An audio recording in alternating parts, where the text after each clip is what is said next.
Hey, I'm here with Gerald Clark, where we're going to go deep down into ancient history and look at how historical events have been manipulated all throughout time. And we're going to look at what the real story is behind if mankind is simply just pawns of the gods. How you doing, Gerald? I'm doing good. It's a good topic. A lot of us will never admit the fact that we believe and been taught to believe that we're living in the land of the free and home of the brave, no matter what country you're in.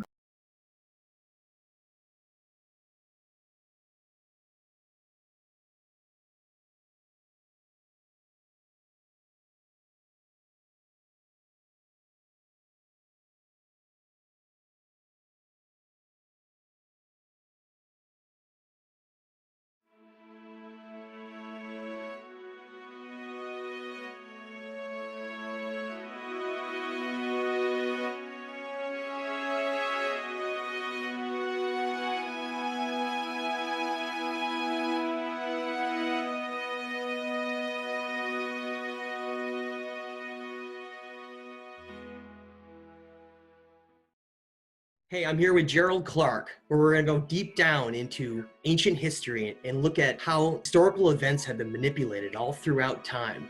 And we're going to look at what the real story is behind if mankind is simply just pawns of the gods. How you doing, Gerald? I'm doing good. It's a good topic. A lot of us will never admit the fact that we believe and been taught to believe that we're living in the land of the free and home of the brave, no matter what country you're in, really. To some degree. So this is probably a sensitive topic, but I think we'll be able to bring some clarity to it from some different angles. And we can look at how take ourselves out of nationalism of saying, oh, well, I'm an American and I want to just kind of look at things through the lens of, land of the free and brave and the American dream. And instead, let's look at just an objective global viewpoint, just people on this planet that are located in different geographies of the globe that have different beliefs and different mindsets, and they're all kind of trying to go through their lives and trying to live happy and get somewhere. And yet there are these sequence of events that happen throughout our time where we have to kind of scratch our head and look at to say, well, was this a natural event that was just part of the course of history, or was it something that's been actually manipulated, and has it been something that's maybe been manipulated with certain events such as wars to both control and kind of progress our timeline in a certain direction that they wanted to go?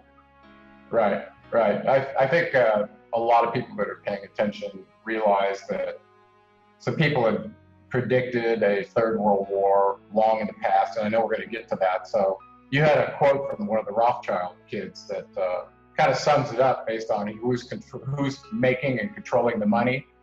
Seems to be very, very much tied up with the wars. Do you want to read that? Yeah, and so this is one of these things where when you're kind of going through these nuggets of truth, I want everyone to go look this up, because these quotes are so powerful and they speak to the underbelly of what's really going on.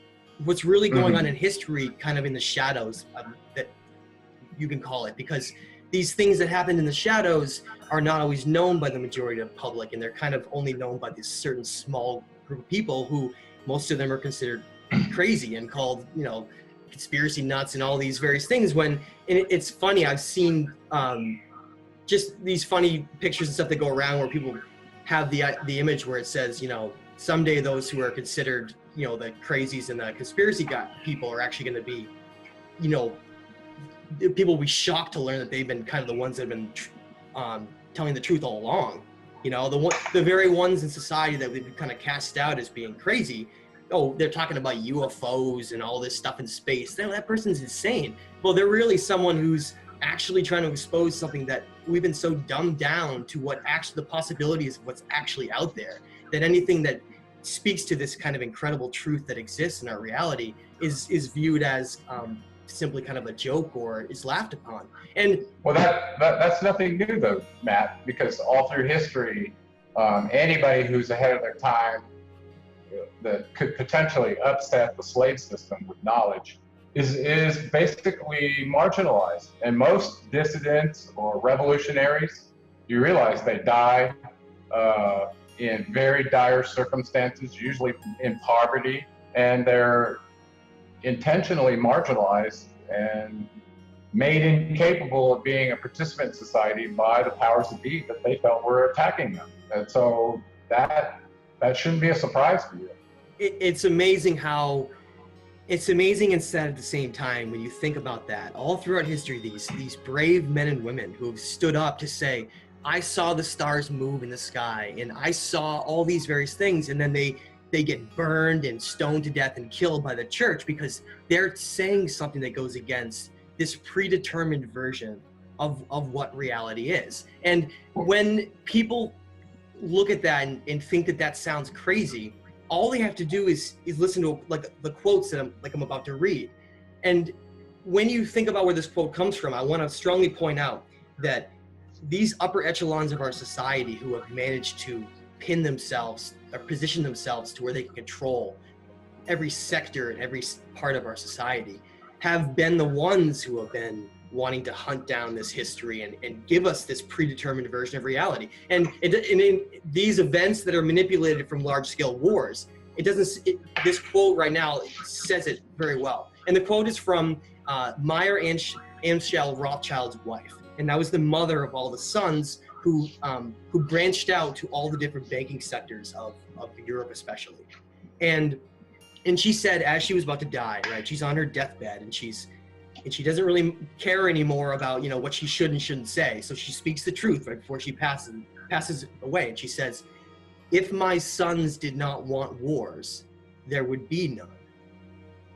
And of all the quotes I've ever read throughout history of various people who have said things, to me, this is one of the most powerful of all. Because when we think about the hundreds of millions of people who have died throughout wars in history, how many people have been sacrificed, how much suffering has been induced on families, and all of this misery that's gone on. And we realize that all of it, or most of it anyway, has been manipulations and creations that didn't even necessarily need to happen at all. And that is it's such a difficult thing to wrap your head around, isn't it, Gerald? It's even more difficult when you were a young, brainwashed person that was lured by the nationalistic, heroistic commercials that are put out by the military-industrial complex. So you lure young, unsuspecting heroes to be the ones holding the guns, doing the killing on the orders of those that are working for the banks. And had you known that at the time, that you weren't, and you had the full picture at the time, you never would have joined. But that's the game, and that's why they go after young people, because they don't have the mindset or the frame to understand that the order followers, the ones that are pulling the trigger, they're the ones that live with the karma, not the ones that told them to do it.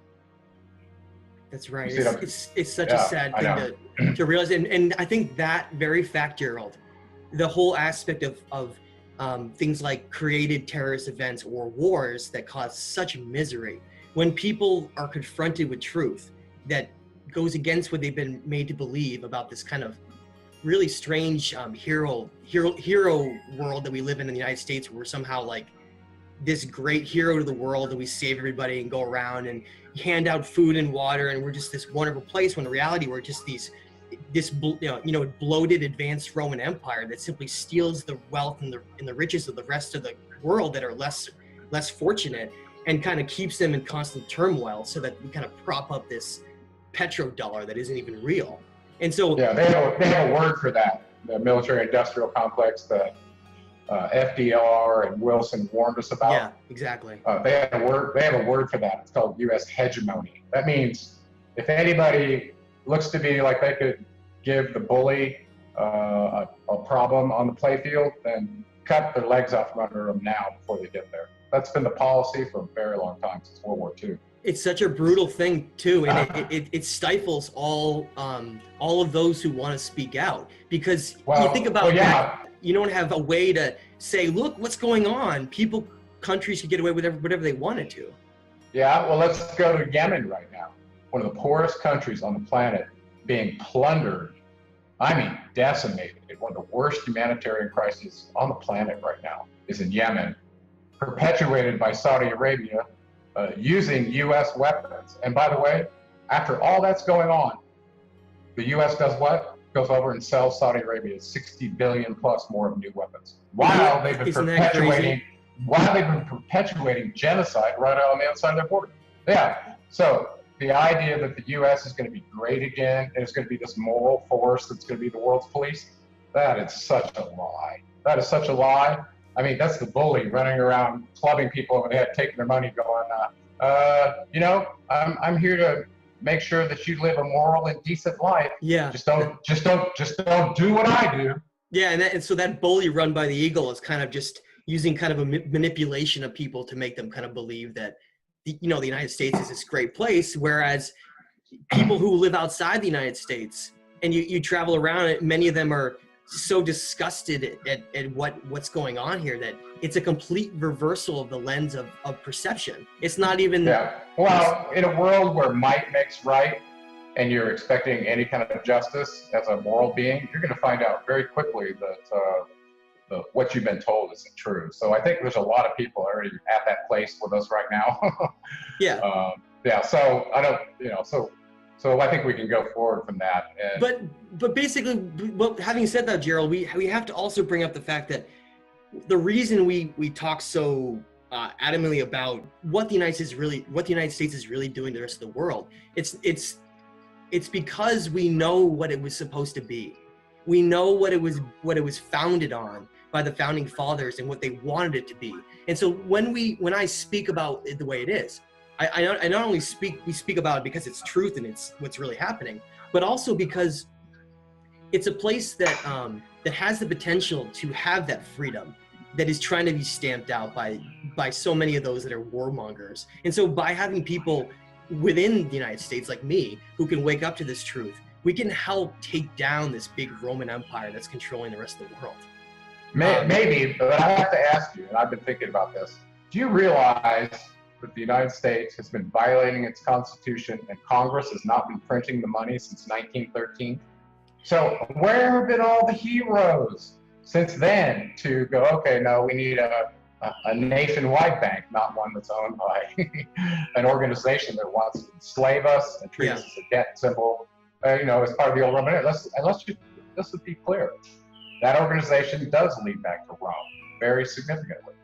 So, yes, and that's what we have to take down. Is you see the world kind of shaking its boots because here you have the largest military power with most of the nukes, right? Who's threatening the rest of the world and saying basically, if you speak the truth of any of what's going on, we could use our military might to cause whatever issues we wanted to. It's almost like you have this fake.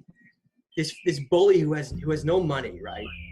Who is just using his might to bully the rest of the world into their way. Meanwhile, you have places like Russia, China, and India that are stockpiled in tons of gold to actually back their currency. So if you mentioned the banks, if the banks were to collapse, these large banks that control everything, and that's how you could take down this military power. It's not through any kind of storming the streets with violence. It's about actually educating and tearing down, like right now what's going on. Instead of funding going into all these military and defense sectors and then being stripped from all the educational and health sides, you obviously just have to have our mindset realize that we've been duped and tricked into thinking that we're in danger all the time and we need all of our money being put into this empty hole, that goes into terrorizing and being the warmonger to the rest of the world.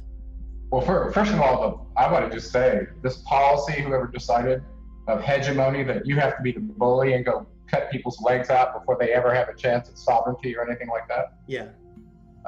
That in and of itself is the stinking thinking in the room. Well, listen, it's a big world. There's room for everybody to do their process and try to wake up and seek a higher consciousness such that we don't need that. As a matter of fact, the people that have done that are the ones that have caused cities to put walls up around them. That's right. In history. And so we got to get those people out. And actually that brings us back to the idea of war, the prophecy of Albert Pike, and potentially how it overlaps with the predictions of Thoth. So it gets kind of heavy, right? Yeah, and just really quick before we jump into Thoth and Pike, I want to just mention, we talked about, so World War I and II, these absolutely horrific events where millions and millions and millions of people died.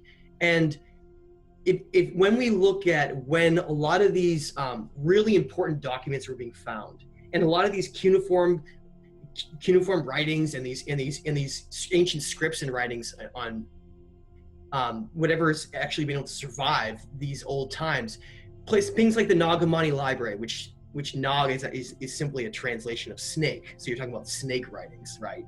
And that's a fascinating thing if you start looking into the significance of the snake and the dragon. But so I want to mention how, to me, it's a fascinating aspect when you look at the dates of when a lot of these things were being found.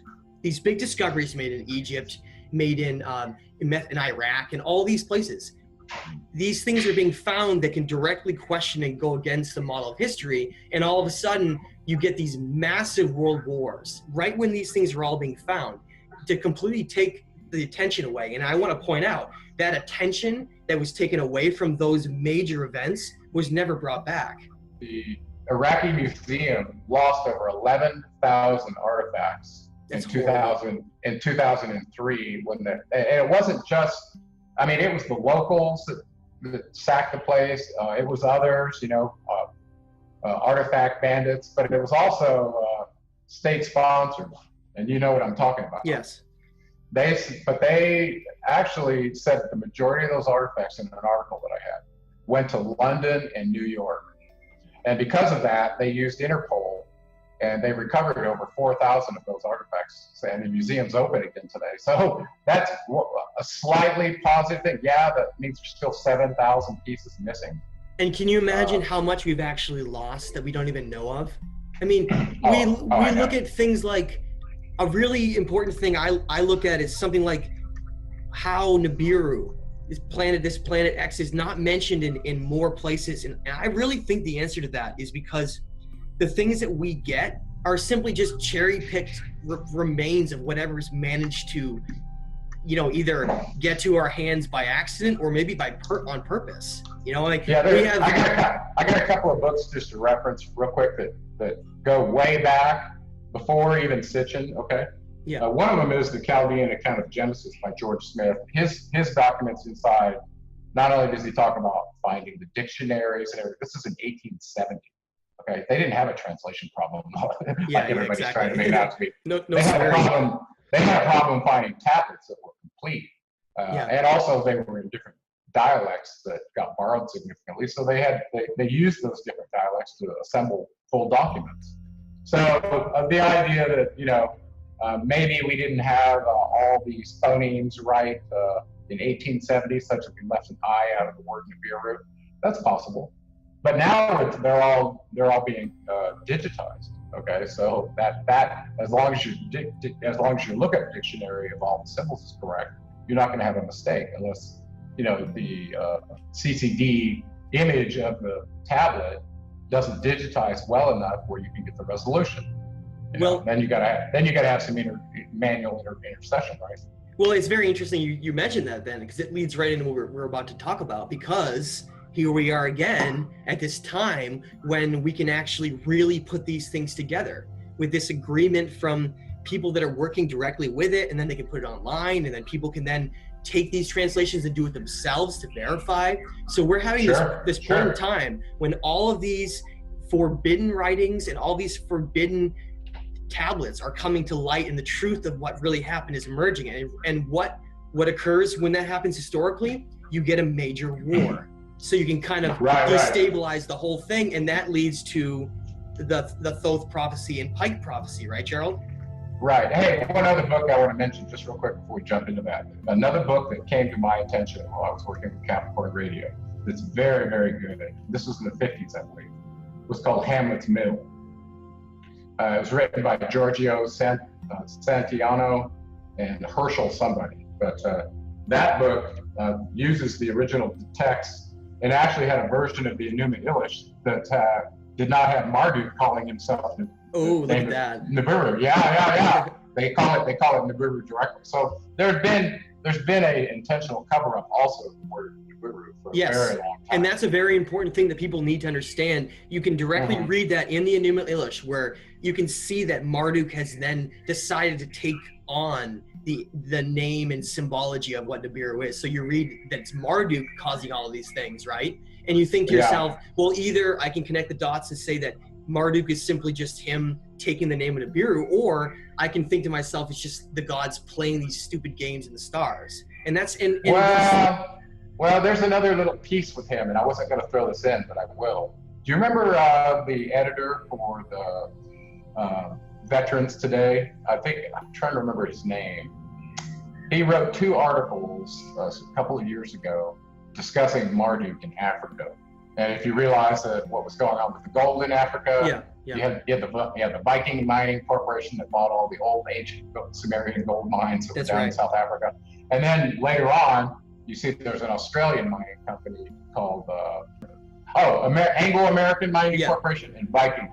So the Viking Corporation, they actually ended up in the Ashkenazi gold region, getting that land where the largest gold deposit in the world is. So if that's true, it would make sense that Marduk, if he was back and he was trying to run issues with the New World Order, that the monetary policy and that it's affiliated with gold would make gold the premier resource to go and have the hegemony plan against, right? And I do think he's working with Enlil. Those two, I think, are working. Oh, for sure. That's exactly what I've seen in my research is too. We have, you have these 2 sons of Enki, right? You have one that is this dear son that lives up to exactly the expectations of the father and becomes, this master geneticist who understands the great compassion of the human spirit, all these things. And meanwhile, you have this other older brother, right? An older brother, his name is Marduk, who becomes extremely jealous of his younger brother because he ends up not living up to all those expectations. And here you see this switching sides, I like to see it as, right? Where he, even though he's in their family, he basically goes over and joins the Enlil side and works with, I think, Enlil and Ninurta and all of these kind of warmongers to corrupt both religion and kind of combine religion with war and turn it into this empire. And he's the Demiurgus commander. Would you expect anything less? No, he's playing his role. Anybody that would work with him to implement the slave system that they set up to keep their workers in line, they'd be part of the game, and he would keep. And there's probably all kinds of infighting among that allegiance too. I mean, look at a modern alliance.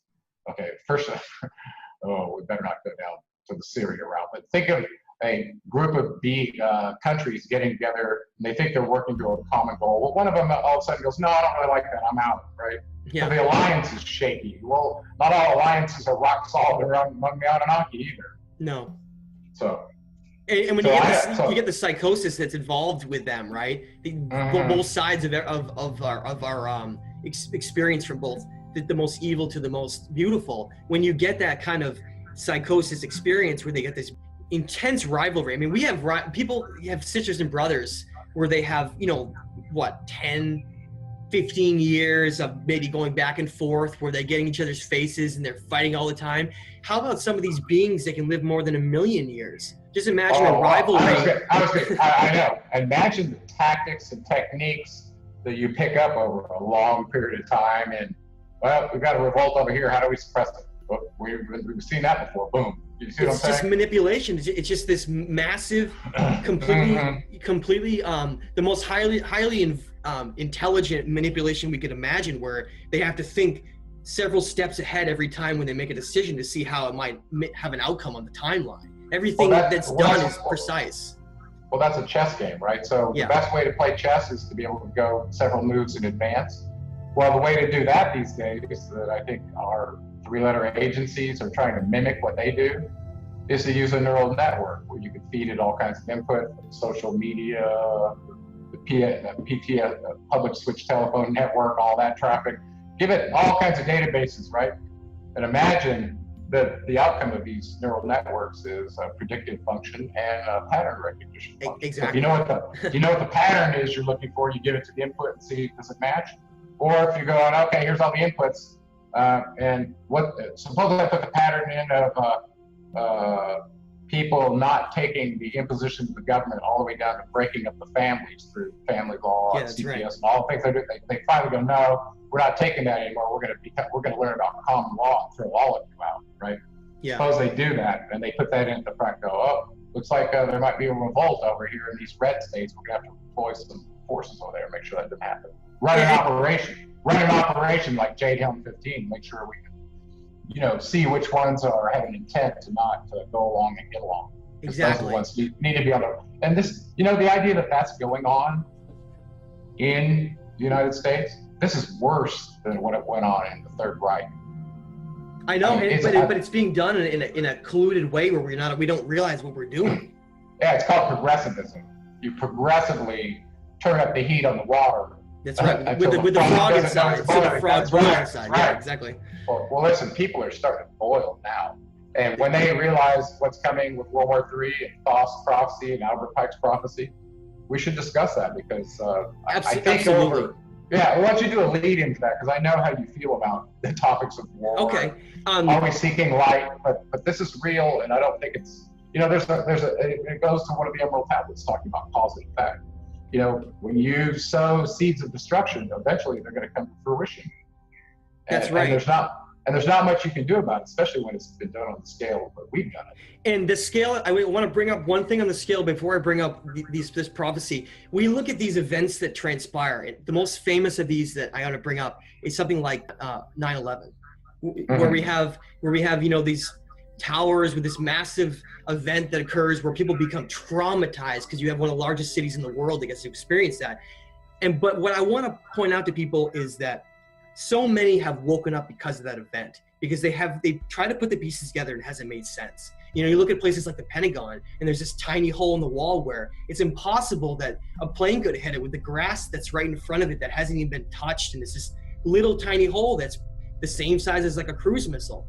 And so when you look at the events like that, you start to say, oh my God, what other events have been created and manipulated so that instead of these great Anunnaki gods fighting against mankind to get them to go their way, they simply are smart enough to have us fight against ourselves to be manipulated. And so the best example of this, you look at 9/11 and you want to look at the truth of how that was all orchestrated. All you have to look at is Operation Northwoods.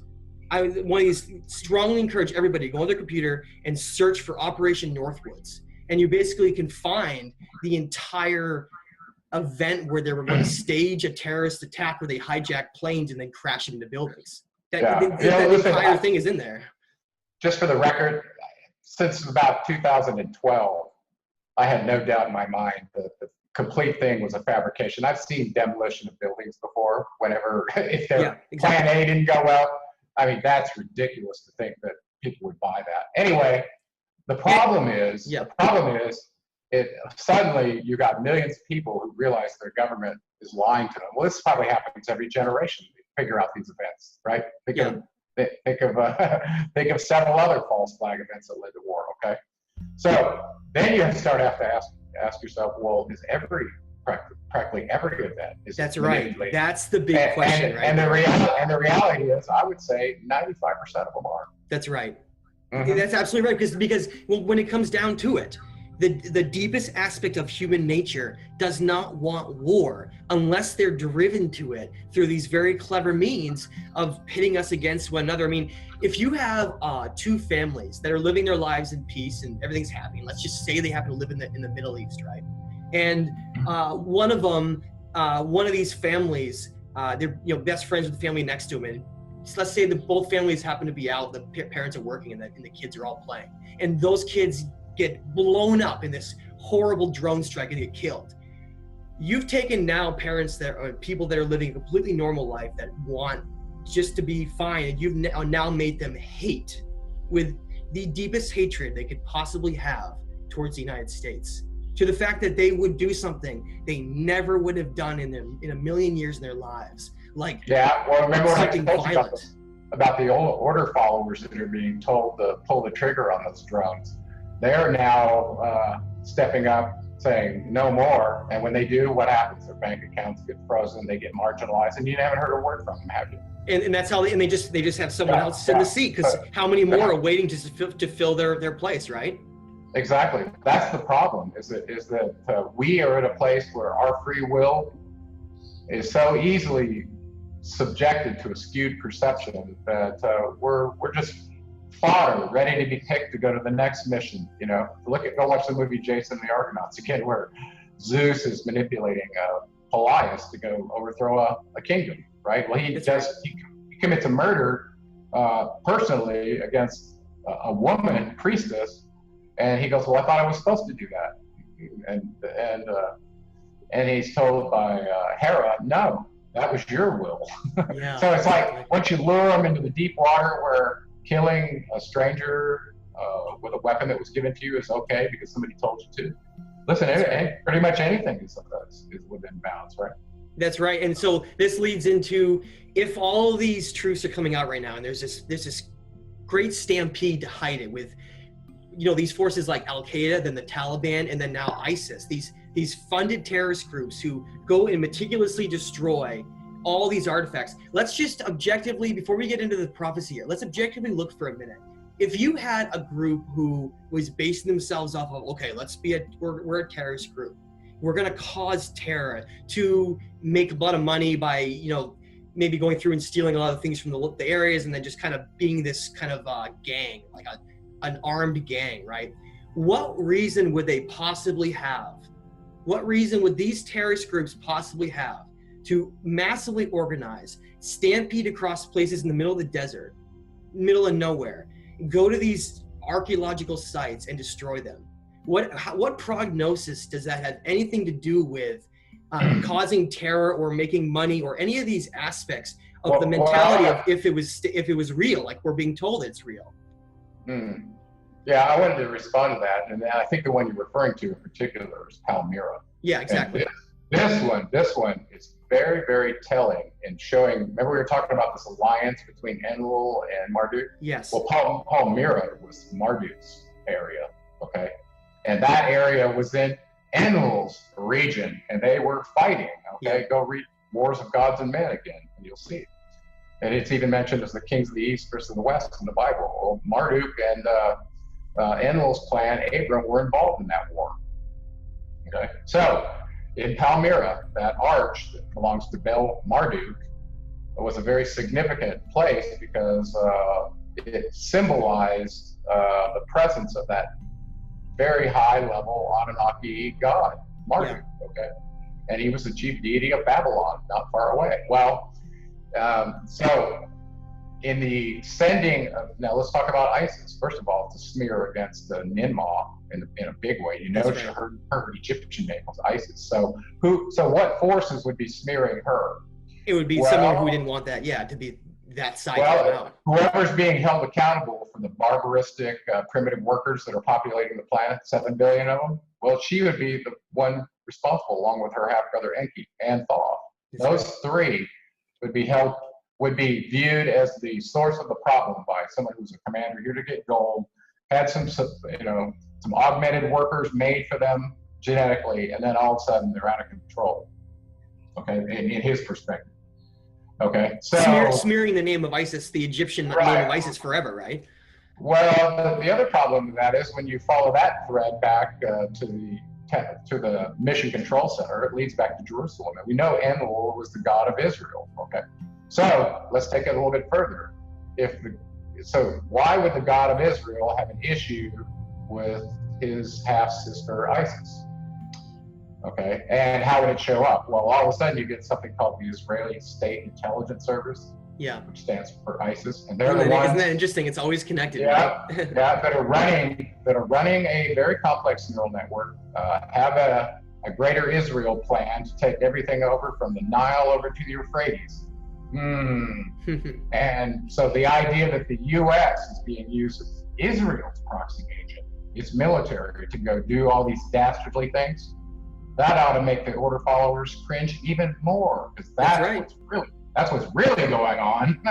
Enlil is giving orders to various barbaristic groups that Albert Pike talked about would be unleashed on the planet and it would cause all the civilized world to group together to try to fight them. Well, isn't that going on right now? Right now, we are, as we are speaking, we're at this moment in time when the old powers that you can see that right now, right? With trying to put all the money back into the military and trying to get this America great again. It's simply trying to build up this Roman Empire and trying to reestablish this old way that the people of the world want to move away from in a large degree. But yeah, well, in the age of before the age of the internet, that might makes right was perpetuated as the United States being great and the moral agent and the world superpower. Well, that's since World War II. There have been over 50 attempts at overturning other people's government. Listen, the CIA has a manual on turning over a government, okay? That's right. So over and over and over, you're talking about interfering in somebody else's sovereign business. And to be blaming somebody like Russia. Well, maybe Russia was interfering in our election. Oh my God, they're not interfering in the election. They're killing the people and replacing them. Yeah, and of course he mentions the fact that they're manipulating. He mentions the fact that they're manipulating with every single election all over the world, which is wonderful. Oh, well, that's, yeah. You know, so let's be real about who the real hegemony bully is. And listen, I was a proud American for many, many years, and I served 7 years in the military as an officer. And I'm still here to tell you that I was duped. And listen, I'll fight for any good cause, but what's going on right now, I can't imagine why anyone would volunteer for it. I know. Not one. Just put the perspective of the idea of how we're this great, police force that tries to pretend that these certain renegade countries are going to develop nuclear weapons and then attack others, right? Whereas we're the only ones who have dropped nuclear weapons more than once on people, killing massive, hundreds and hundreds of thousands of people.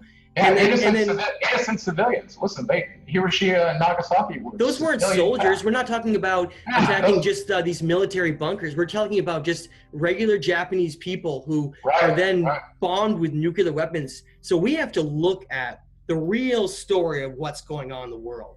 What is really happening? The United States is the most amoral, terroristic, bullying country on the planet. And actually, I can't wait to see their legs cut out from under them. And I'm an American, okay? But I don't want to be affiliated with someone who basically browbeats the rest of the world so they can steal their resources under the guises of the Red Cross. That's right.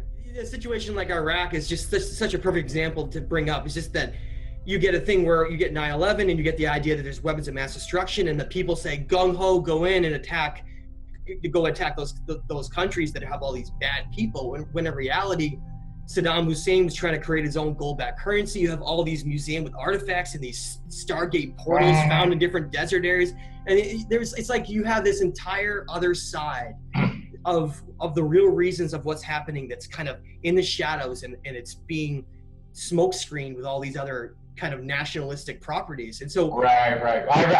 I just did a video and I really triggered somebody over that very issue. In my trailer series for the Honest Key movie, the very first one I did was the Ziggurat Temple with some M1 tanks out front in the Mesopotamian desert, with them basically walking in and stealing everything. Yeah, that's right. Well, when I posted that, somebody came online and posted an image of a bunch of soldiers going up a Ziggurat Temple. It looked exactly like the model I had used in my simulation. I mean, it was like, wow. Anyway, then a little bit later, I had one come on. Wow, those were Navy Seabees. Those weren't the Army. And I'm with military intelligence, and I can tell you that most of those translations aren't correct because unless you're a linguist, it's not about. And I was listening to this guy going, what is the military-industrial complex sicking you on me to shut down the truth? Because if it is, guess what? I just blocked you, and you're gone. Well, no one's gonna stop the truth anymore. It's just we have too many connections. So this time we're in right now, right? We're this epic time when so much of this old dark energy is butting up against this great 2,100 year Anunnaki rulership change, right? When it's supposed to be now an Enkiite, someone part of the more compassionate side of the way things have go, this time of entering Aquarius. But at the same time, we have the Thoth prophecy given, and we have the Pike prophecy, which to many large degrees have come true in almost every respect. For those wars, what the New World Order intention was, those ones went exactly to plan. That's in my Seventh Planet book. World War and Second World War, I won't summarize those, but he was right on the money. And Pike was a 33rd degree Mason, and a very respected one, by the way, as well. So his third prophecy was kind of concerning, and it sounded like a setup for pulling the legs out of underneath billions of people, and then giving them a new, a new doctrine, I guess, if you will. And he doesn't discuss the doctrine. So he says the Third World War must be fomented such that the Israel or the Jewish and the Muslim world mutually destroy each other. Number one. Then he goes on to say that Christianity and atheism must also be destroyed. And so, and obviously, you see a lot of those things happening right now. Right. So whatever this proxy is, they want to see the world's religions destroyed. Well, guess what? Now you realize those were actually started, the three big ones, by the Abrahamic religions, by the auspices of Enlil. So all of a sudden you go, okay, well, who is this being that they call Lucifer, that may be opposed to what the New World Order is doing? You know, you see what I'm saying? So I'm like, okay. And then it says the agents of destruction, basically the barbarians, would be unleashed on society, such that the rest of the world would be mortified at what they're doing, collectively get together and stop them and destroy them. That's what it says. I think we're in the middle of that with these supposed wars on ISIS, right? That's right. Going on. Those are the barbarians that have been kind of created by drone strikes, funded by money from Gulf states, the United States, and Israel. When I look at the events that occurred in 1947 with Roswell, and how this, emerging Roman Empire that won World War II then comes about, all of this alien technology, right? At this moment, right, and then propels itself to them becoming the world power. In linchpin fighting against, this Cold War aspect that goes on for so long with these two superpowers fighting. The more evidence that I've looked at, and the more that I've seen from Roswell, it really looks to me like it was an Anunnaki staged event from certain sides that wanted technology to then be given to, and then certain treaties signed also to kind of steal all the remaining freedoms that we had left. And I see Roswell as actually being an event that was intertwined with this alien technology and treaties that were signed by, was it Truman that signed that? I think it was Truman. I think it started 2 years earlier. I think it started when the Anunnaki forces that were propelling Hitler. Yeah. Once that war was over, they basically just landed in the United States. That's right. That's right. Contracts were then made with the military-industrial complex that, hey, we'll give you this. You build us our underground bases. Don't talk about us. This is what we need. We need these resources. This, blah blah blah. And here's how you're gonna manage the herd. And by the way, here's some guidelines on the Georgia Guidestones for you. That kind of thing. So yeah. I totally agree. And by the way, while we're talking about that Roswell alien interview, because of what Paul Hellyer said, the ex-defense minister of Canada, when he talked about those tall whites that landed in the United States after World War II and had been running, these are his words, have been running and predicating domestic and foreign policies since the end of World War II. And all you have to do is look at who the Anunnaki were, these tall Caucasians, and it starts to really make sense. What I'm telling you is that is the source of the idea of hegemony. It came with that contract. And in order to implement that contract, might makes right, you give them high technology, boom, it's going to happen. Exactly. So the idea that the U.S. was ever great, they were a proxy agent for an ancient alien race that's doing dastardly bidding on this planet. Isn't that something to wrap your head around, huh, Gerald? That's why I wrote my first book, when I realized that was going on. You can't really walk around the streets talking to people about that, can you? Well, you can, but you'll be marginalized. Well, you can now. It's things have changed since 2004 when I first started writing that book. Yes. So, and so I want to bring up another point that I think is really important. One of the aspects of Roswell that's very interesting to me is how they portrayed these aliens, right? These extraterrestrials, and how that this image of this alien image, right? We see a small being with very large eyes, with a small head that's usually portrayed as pretty evil with no kind of emotions or anything. We see this over and over perpetuated. It's like the only thing we see from alien beings that we portrayed in the media and all these things, where at the same time, everything you look at with your research from ancient Egypt and Sumeria, you see that these great Anunnaki beings were simply just our genetic manipulators, so we look like them. And so if we look like them, we're just talking about humanoids, right? And that's why this is perpetuated, I think. Well, I think if you go back to the Roswell interview, those were what they called doll bodies that could live in space, didn't need food, blah, blah, blah. But the Anunnaki just used them from the main forces in various circumstances. And they had various grades of doll bodies that she described. So some weren't even like fully beings, right? Some were maybe artificial, some were kind of half artificial. Well, she said they weren't biological. They weren't made of biological material. Exactly. So That's what I've seen too. Hey, before I forget, since World War II up till now, because of the, the baseness of the ego of this bully, they basically announced through missile and technology programs, especially the missile programs, who they were and what their affiliation was. So I made a table of the Greek gods in my book, and then I made a table of the weapons programs since 1950 and how they were introduced, or since actually about 1945. And you start seeing all these ballistic missiles being developed in the United States after that, and almost everyone was affiliated with Enlil or Zeus. That's right. So it was unbelievable. And the other members of the council started showing up in some of those missile tech and space technology, depending on what function they were involved in.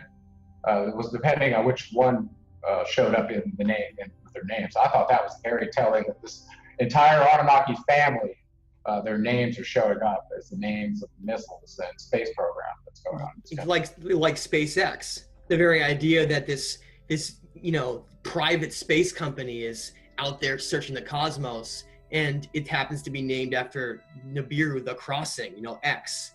And so all these synchronicity things, they're all out in plain sight, but if people can't put them together, they can't connect it. So it remains hidden to them. And we're reaching this time when a lot of this stuff is coming to the surface. And I want to bring up the Pope, because it's very interesting if people, when we were doing, if you do research in all over the world in these ancient cultures, you go from the Aztecs and the Mayans, and then go all the way across the world, and you go through the Sumerians and the Egyptians and all these places, you see this very common theme, where those artifacts that were found very commonly ended up in this vault that's below the Vatican that the Pope lives in. So that you have this religious center where you have this large building, and you have this massive underground complex of vaults that's been created. Why would a religious center be going all around the world using these conquerors, right? Like Pizarro and Cortez. Why would they be doing that and getting all of these artifacts and then just storing them underground? What would be the purpose of that, unless they wanted to actually control history? And so, you know, and I would know that history is written by the victors, and if you don't want history to be read by the conquered, then you take it away from them. It's pretty simple. And listen, you now know that organization is one of Enlil's headquarters, and actually he landed in Rome when Christianity, the true source of Christianity, was subsumed, and that was done intentionally too. So the big hegemony bully right now, at least for a long time, was Enlil, and Marduk is involved in Europe big time and in Africa. But he's having his influence on the world stage, which no one is immune from. Well, I'm really glad you brought up Marduk, because this brings us to a really important point that I think not a lot of people have talked about. And you mentioned just now, you brought up how we see Christianity that was originally it was demonized by the Roman Empire, right? this religion aspect, Christianity. Oh, let's demonize them, and then all of a sudden, when you get this acceptance of it, and then you get this alteration of all these various writings and things, so that you could get this model that would then be kind of merged with the military might with the religious sector. And it's very interesting that if you look back during the time of when this happened, right? Constantinople, the time when they kind of went in and kind of this failing Roman Empire that's falling apart from its conquering, and it's splitting apart from the sides. You see this character Jesus emerge, and this has been in my research one of the most difficult areas, I think, of anything in history to figure out, because it's been so manipulated, so manipulated to the point where it's hard to know what actually is true anymore. But if everything I've seen in the research that I've done is it really looks like Marduk ended up stealing the image of Jesus and pretending that he was Jesus. And I think that Jesus' teachings were originally based on his brother Thoth. I think they're all teachings, and you can see that very, very well in the Book of Enoch and these early writings that very much mirror a lot of the early stuff that was first in Christianity when the Roman Empire was still forbidding it, right? And then, of course, those texts were then massively manipulated and changed. And at the same time, we see this cross, right? Remember, back to this important symbology of Nibiru. It's called Nibiru because it's called that because it's crossing, because of how it comes through our solar system, because of its long elliptic orbit. So if they're obsessed with their planet, which they are, these gods, they call it heaven, right? It's always called heaven. So their planet X is called heaven, then it's the most important thing to them. So that's why the cross is seen everywhere, especially in major religions, from the Queen all the way down through the Pope. You see the crosses that are covering everything, because it's this obsession with worshiping this crossing planet, right? So at the same time, we have Marduk, who is shown on the cross, sacrificing himself for mankind. And I want to point out that same time period is when you had this rulership change of the Anunnaki. And I see it as Marduk simply usurping his rule and taking over and combining forces with the Enlil side to kind of steal an entire reign that was supposed to not even go that way. Yeah, let me comment on that. I think you're really, really, really close to the truth on that. And actually, none of us may ever know the real truth on this one. I agree that there were many incarnations of Thoth. And his attributes were always the same, dying, rising in 3 days. He did the whole thing, and in many incarnations, including Horus and Dionysus and several Mithras, and there was at least 10 of them, okay, that people know about. Yeah. And they bring these up in Zeitgeist. They never talk about the fact that it's the same avatar. So I thought that was kind of a misleading thing. But as far as Marduk being Jesus, I think actually the Catholic Church is looking for Lucifer to come. I believe he's playing the role of Lucifer. Well, I don't think he was originally Jesus. I think he ended up disguising himself as Jesus. I think it was his son, because in the Latin homily, where they say we worship Lucifer and his son Jesus. Okay, well, Marduk's son that was around at the time that was happening was the one that all the kings were named after, and that was Nabu. Okay. So it was directly related, so that side of the family obviously had some sinister meanings. Well, actually, this isn't the first time this has come up. I don't have really good proof for this, but Nabu tried to he was a god of writing, and he was pretty intelligent. These guys weren't stupid. So that could be the link, the connection for who Lucifer is and who Jesus were, because the Catholic Church in their Latin homily every Easter is calling Lucifer God, the creator, and we know Marduk is pretending he's trying to do that. So it makes sense that they've got a Lucifer scope, and I did a show on this. They have a Lucifer scope looking for the incoming planet of Marduk. Well, that tells you right there that they're giving you an analogous name to who this being is. They're expecting Marduk to return. Exactly, and we know that is Marduk and his son. So they established this idea about how. Look at how the world had been conquered previous to that point. Right. It was all based on war, right? So all of a sudden you get this point where here you have Marduk, who's in the Enki side of the family. He knows all about the deepest aspects of spirituality and all of these things. And so what do? They create a system where they would control all of religion by pretending that they're this sacrifice for mankind that's doing good, and it ends up turning an idol. And of course you see that with Amen. That's the most important thing that we link this, because it was so in your face. You know what? I brought that up years ago. It's like, Amen Ra was Marduk, and everybody looks at me like, no, that's what you say at the end of a prayer, dummy. I'm like, exactly. So that's the proof that if Marduk wanted to take over the side of religion, right, then that's why we would be using his name, because we would be invoking him every time. So what do you think Enlil gave up in the constructs of the civilization roles that are defined in the ME tablets to Marduk? What did he trade? Did Enlil say, well, I'm going to keep control of the military industrial complex and you get religion now? Because actually, the fact that he is heading up the Vatican and now has a Jesuit Pope that you pointed out. By the way, I want to say something about that real quick. The fact that religion has taken over Latin America, and that people here call him Papa, that's disgusting to me. Really disgusting, especially when you know the truth. And the fact that they're so caught up, and have been for many years, in this disgusting child trafficking, pedophilia, sacrifice, the Ninth Circuit sacrifice of this related to the Catholic Church. They were just arrested with nine kids they were trying to sacrifice. Today they just had in the news one of the top people, top priests or whatever, just got indicted just today.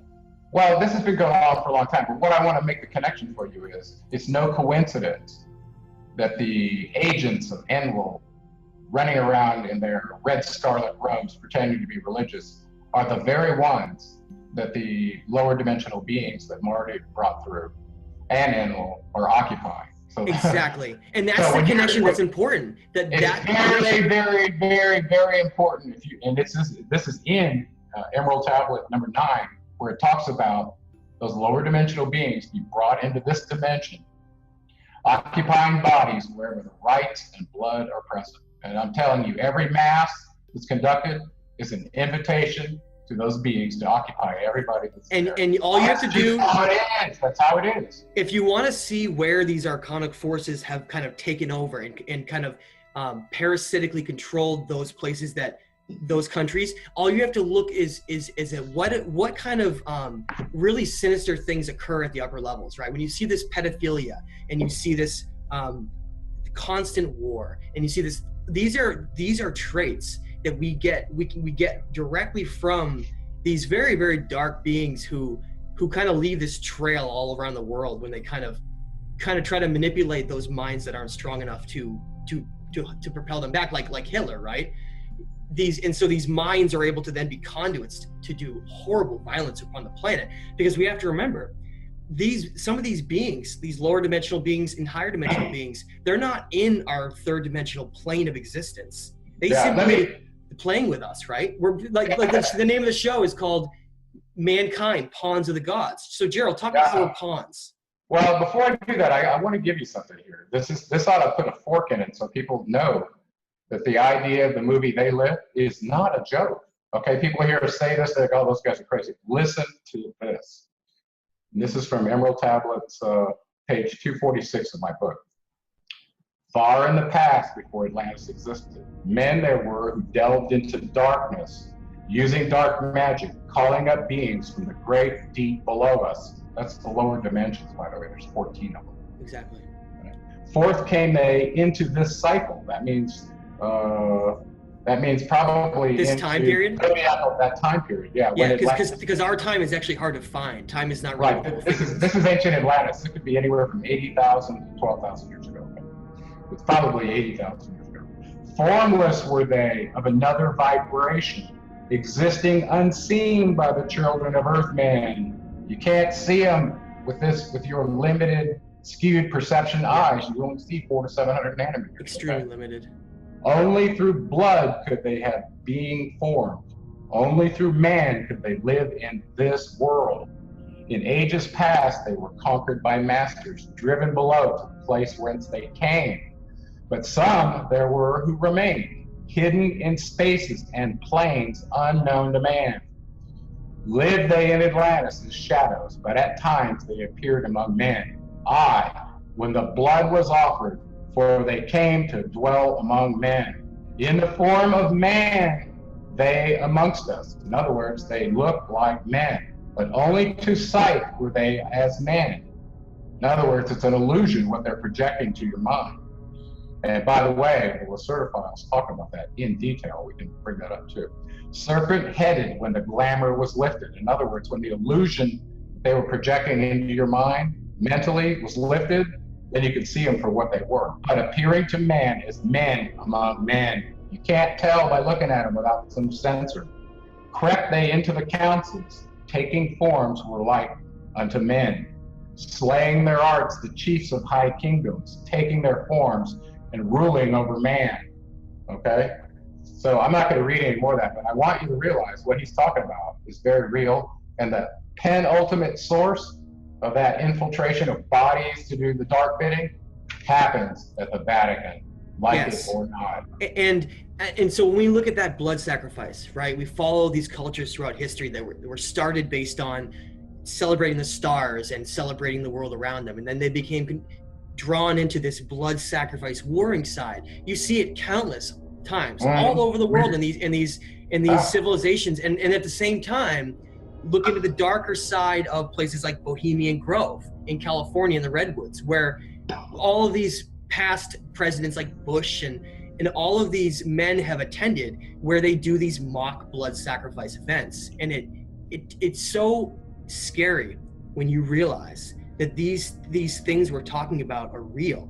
All you have to do is search for Bohemian Grove. Go look at the giant owl behind them where they're doing these satanic blood sacrifice events. And if you think that that's nothing, ask yourself why presidents and these men are at these very, very strange events.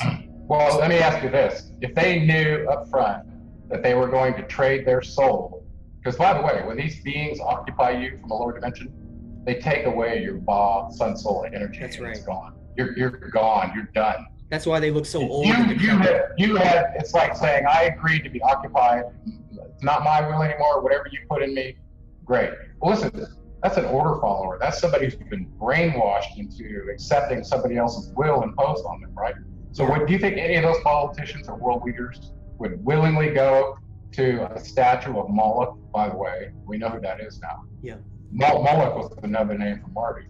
See how it always comes up again. This Marduk wants to reign as this god. You go back to the Arch of Palmyra, that's exactly what was going on they were child sacrificing and all kinds of sickening things that he was getting people to do, and then basically signing them up to be his agents through this darkness, this alliance he had with these dark beings, okay? Ancient alien deity like Enki or Huramazda was here running a mission on behalf of the domain forces. These are the Anunnaki forces that are aligned with the light, the ones that are aligned with the seven cycle masters, the ones aligned with the creator of all, okay? Whereas the other sides of them, like what Marduk has done, or what like Enlil has done, they've chosen to be aligned with the darkness. And part of that is using a proxy army from another dimension so they don't get the blame for it.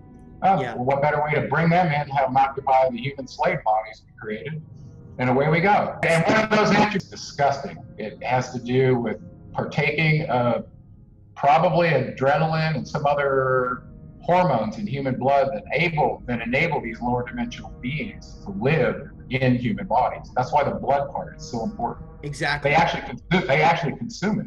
And until you frighten the person to get them to fight or flight, that doesn't get released into the blood. That's why the torture and all the things are going on, okay, with these kids and with other beings.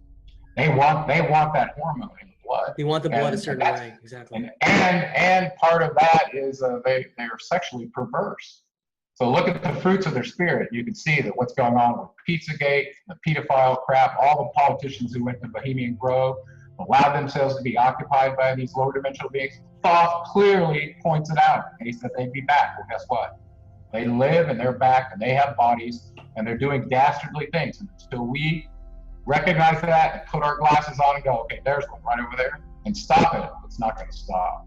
Well, let's talk about these bodies for a minute. Such as, I'll just bring up how, look at these past events, right? These armies that come through, they burn massive libraries like the Library of Alexandria down. And then like now, which by the way was the most important library on the planet that housed Atlantean knowledge. That's what people need to know about. Speaking of that, that's the last place I was able to trace the version of the Emerald Tablets that Doriel gave to us back to the Library of Alexandria. Oh, wow, you did? When I was looking for threads, yeah. They actually have a mention there in some of the records that survive.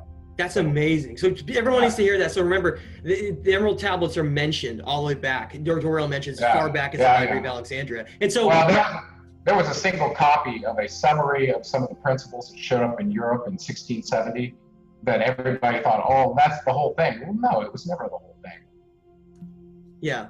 So these bodies, Gerald, like today, we see these bodies that are being controlled from everything from the echelons of our Congress and our politicians all the way to things like these ISIS fighters that are kind of manipulating and destroying history. And what I really see that's kind of leading into the end of the show here is why all this stuff, right? It seems like there's this massive race to destroy whatever evidence is left and then kind of invert the truth with as many things as possible. You know, that we mentioned the name Isis is actually the great mother goddess we get the name Mommy from, which is Ninmah. Okay, so if we look at this, all these things are coordinating where they're trying to destroy evidence.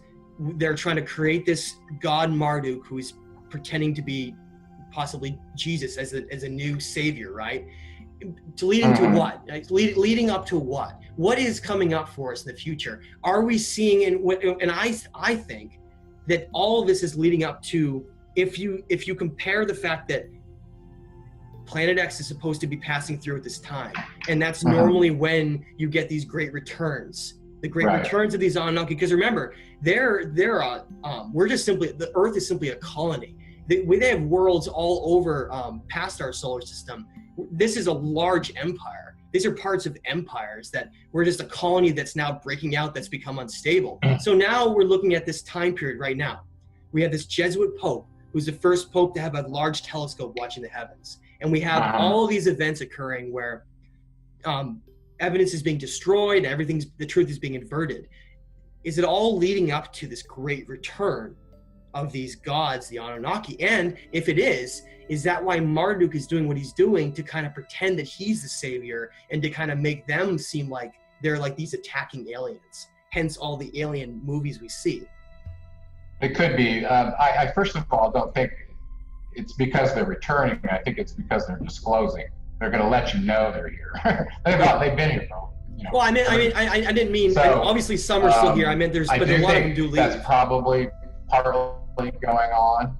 I think the idea of somebody not realizing that they are born in the illusion of Paul, if they don't even know that, they're going to live in the illusion. Okay, but if you know you were born into an illusion and that there's something else, that there's at least some hope for you. But the idea that it's been perpetuated that you got to wait for the savior to come. This is 2/3 of the world's religion, by the way. Yeah, and that's, actually, I mean, this is the Muslims, the Jews, and the Christians. Okay, so they all have a Messiah prophecy, and the idea that somebody has to come and save you is ridiculous. You have within you the free will choice to save yourself, and that is your mission.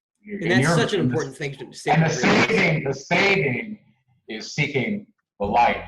Because when you differentiate yourself from material and energy, and Thoth tells you this in Emerald Tablet 9, that is your job, to realize that the material anchor is the illusion, and that the real you is light, which your energy. Exactly, and that's why we're these great beings who have been constructed with these. You mentioned, these cycle masters, right? These great cycle masters who work for the creator of all, and they decide, which beings could be created based on, is this happening in a compassionate way where beings may want to incarnate in there. There are these constructs and rules for how beings are created, right? And so here we have this plan that's been put in place where Enki wants to create this perfect being that could be even greater than them. And so he gives us their genetics, but also manipulates us in a way where we have these gifts that can be unlocked, these great gifts, this Ba energy that can be awakened within us.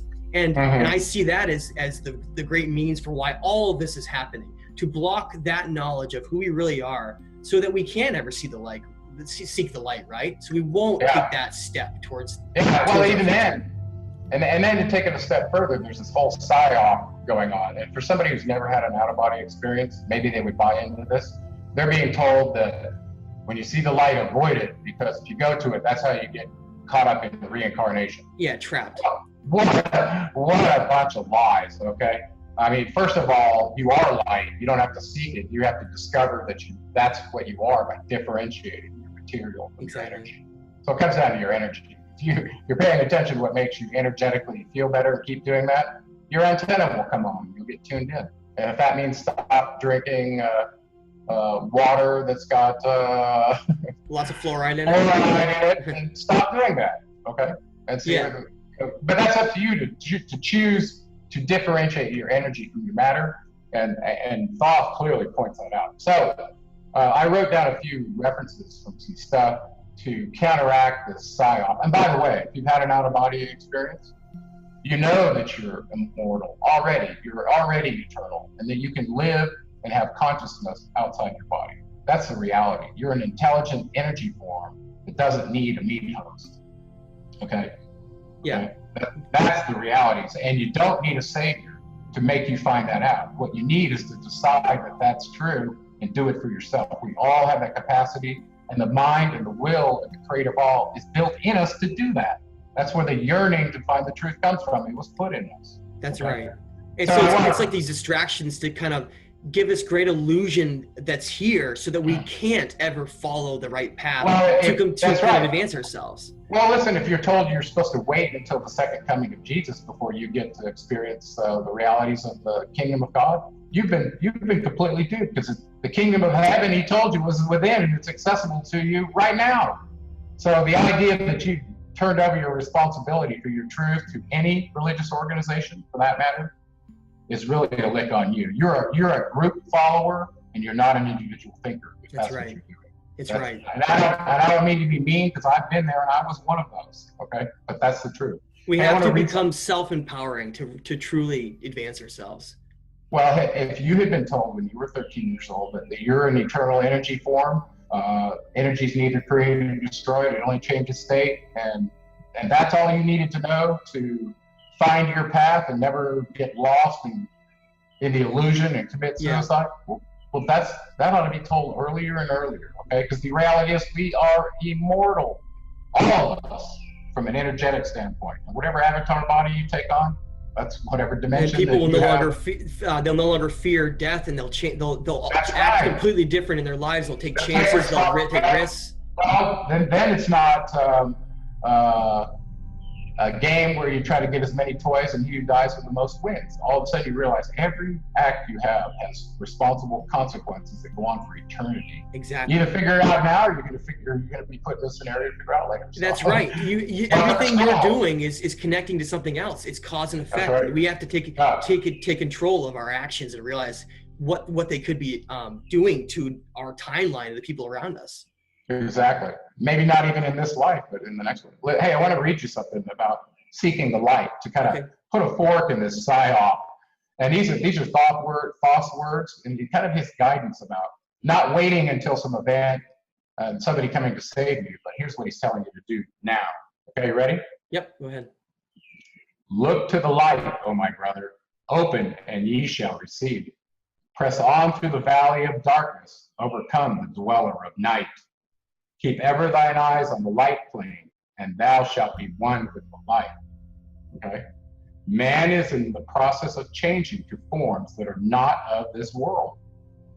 Grows he in time to the formless, no body. A plane on the cycle above. In other words, you're moving through this dimension, the third dimension, to a higher dimension as your normal evolutionary process. And in that state, he says, guess what? You don't need a body. Okay? And anybody who's had an out-of-body experience would know that that's probably the case. They realize that their consciousness is their true self. Okay? List ye, O man, to my voice. telling up pathways to life, showing the way of attainment, when ye shall be one with the light. In other words, when you lose your body, all you are is light. Okay, right. And here's another reference that will kind of help bring that in. Know, O man, thou art complex, a being of earth and fire. In other words, material and energy. Let thy flame shine out brightly. Be thou only the fire. In other words, forget about your material form. That's transient. Only focus on the energy because it's eternal. That's what he's telling you. Wisdom is hidden in darkness when lit by the flame of the soul. Find thou the wisdom and be light born, a son of the light without form. You hear that? A son of the light. And I'm talking S-U-N. That's how it's spelled. A You were son of the like light. we're like little stars here. You are a raw sun, soul, spirit trapped in a body that's been deceived. Yes. Seek thee ever more wisdom. Find it in the heart of the flame. In other words, he's talking about understand the energy that's animating you, because that's where the wisdom is. Know that only by striving and light pour into thy brain. In other words, you got to seek hard to get your call illusion.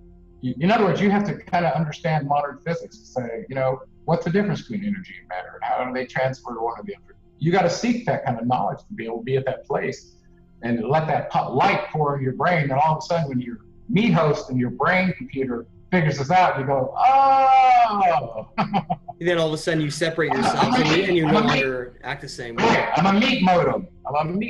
Now have I spoken with wisdom. List to my voice and obey.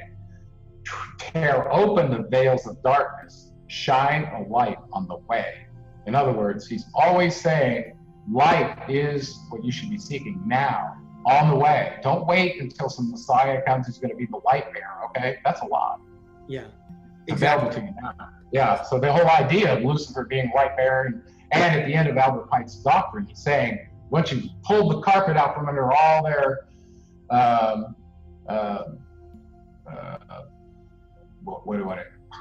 not hurdles, they're crutches that they've used to establish meaning the world's three great religions. Once you pull that out from under them, they're going to be glomming for some guidance. That's when you're going to give them this new doctrine.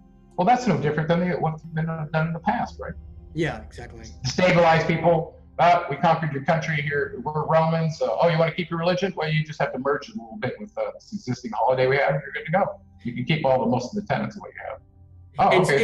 And so much is about the change because of that, though, because that whole perception of the body being everything here, and people obsess about like beauty, and just that's all the obsession is, right? Like obtain as much material wealth as you can, try to be as attractive as possible, and then kind of that's all that matters. And so we're kind of flipping the switch. We're flipping the switch to where, yes, the body is important to keep it as healthy as possible, but in terms of beautiful, that's what's really found on the inside. That's what's found in someone's soul. Exactly. Well, if you were to just say, okay, this is an engineering thing. If you were to say, okay, what do you have to do to the body to get the Ba energy at a level where A wakes up and B is on? Those are two questions. If you find out you have another energy supply that gives you a heaven on earth experience, you got to dig in to find out more about that. That's what he's telling you. And that's the very place where you start realizing that all of these aspects of food and water and air have been done in such a way to affect that state of us reaching that point where we decide to separate our true selves from our physical bodies and then break away Ka and kind of embrace the trueness of ourselves. And all that really is really, if you just take what you're saying and just lump it together, it's about taking control of our own lives, our own futures, and really not being afraid to look into the truths of how amazing we are. You know, it's not like you're going to look into us and you'll find out, oh, shoot, we're actually way less evolved than we thought, and we're really stupid. No, it's the complete opposite. You're being held back from all the gifts that you have. It's not like you're going to look into the depths of yourself and be disappointed. It's, if anything, it's going to empower you to want to be a lot more and to achieve so much more in this life, and to not be held back by the little things that kind of distract you. And I think Gerald, go ahead. I was going to say things that distract you. I want to give a little bit of a warning. Manly P. Hall does a good job of this in the book, Words to the Wise, Seekers, okay, out there in the world. You got to be a little bit careful when you're dabbling around with things, okay? Certain things can make you susceptible to energy forces that are stronger than the energy that you're controlling, okay? Yeah. And you have to think about your conscious, think about a few years, 10 years ago, you were thinking and behaving in ways that you're not doing now, because now you don't approve of that. You've changed. Yeah. Okay. Well, imagine that process keeps going on, and every 5-10 years you look back and go, wow, I've changed. Well, this is your evolution of your consciousness. And it's a fact you can now hold more and more energy. So that's like that, and you're now becoming a beacon of being seen by others once you start raising yourself up to a higher place. But what I want to say is there are certain things that you can do that take your energy lower, okay? And some of those things are affiliated with magic, and there's dark and white magic, okay? Basically saying a recipe in any form where you're asking to communicate with higher level beings is magic in a way, you know, because if you're expecting them to respond to it, then, you know, that's magic. Well, listen to this. Seek not the kingdom of shadows, for evil will surely appear. I'm telling you people right now, if you're playing with a Ouija board and trying to verify that there's life after death and all that, well, listen, the energies that are trapped here in this dimension, once they leave a body, they're not happy ones. Okay, so if you're trying to contact those ones, you're already misstepping. Okay, so I'm just telling you, listen to thought here, and if you seek the light things, don't dabble with darkness, because it'll reach up and bite you, and you may not be at the consciousness level to prevent it. Okay, because and it can overtake you and corrupt you. For only the masters of brightness shall conquer the shadow of fear. Know ye, O my brother, that fear is an obstacle great. Be master of all in the brightness, the shadow will soon disappear. In other words, if you just focus on getting your light brighter, all those dark shadows will disappear. And they're not really there. Not all of them. Listen, not all of them. If you're living in the Demiurge slave planet hologram, you're going to get darkness poured on you. And the brighter your light gets, the darker the darkness is going to be poured on you to try to stop it. Just know that. And here's the last part I'm going to read, okay? Hear ye and heed my wisdom. The voice of light is clear. Seek not the valley of shadow, and light will only appear. Do you see anywhere in those kind of words where he's telling you a psyop that when you die, you should listen? When you die, you are light. You're out of the body, you are light. So the idea of avoiding others of light, that's a sure sign that you're ready to be recycled, because you don't understand what you are in the first place. That's right. So that's why they've inverted everything. That's right. So I want people to understand this is a total psyop. And it's just right up there with, and this is the only time you'll ever hear me say these two words together. It's right up there with the psyop that's been funded called flat earth. This is a test to see if idiocracy is real and that we're any farther along than we were in the Middle Ages. Of course, I'm not so sure. For all of those minds who are trying to redefine reality based on, oh wow, I've been lied to about so many things, so what is real? But then they don't have a basis of understanding like the space around them and understanding where planets are and how things act with gravity. All these things, if they're not understood, then if someone throws the idea, well, hey, flat earth is real because we've been lied about everything else, they'll then take something like that in, and it'll then disrupt their model of how everything in reality works. It's like throwing a kink in the gears, and then the whole thing is just to derail the rest of the time, right? Well, the way the psyop works, as soon as you get a group even discussing it, it's like being in the room when the discussion or images or an actual pedophilia event happens with the people that are being extorted in the government. You know, if you're just there and it happened, well, you're guilty by association. Right, so that's the way to break up truth groups, is to let some of that in. Yeah. Well, so Gerald, we're gonna close here on this awesome discussion we've had. We've really gone to the depths of understanding who really is controlling us, and our events really of our making, or are they just simply part of something else? So let's go ahead and just close out tonight, but I want to say thank you so much for having this awesome discussion. I think we really delved into some important areas.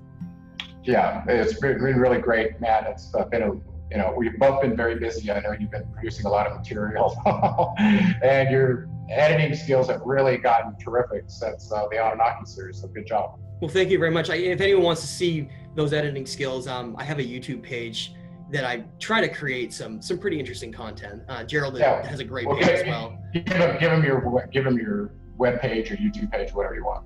Yeah, just go ahead and just spell Matthew and then LaCroix, LaCroix, and you'll find it.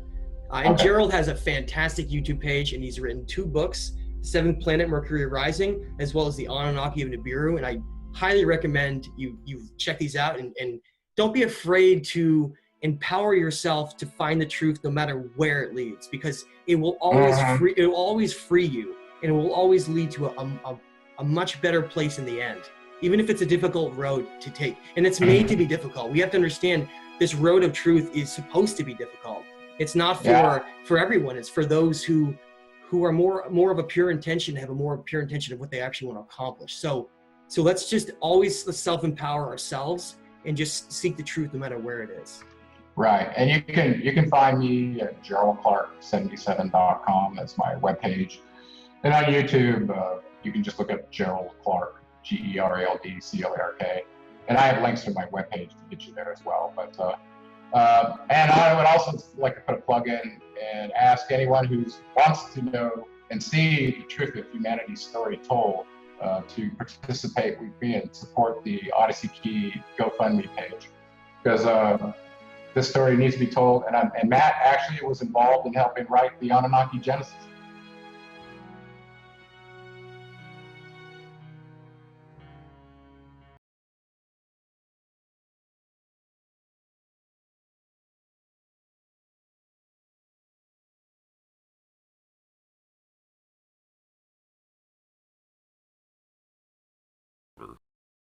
Brocknai, bring me gold.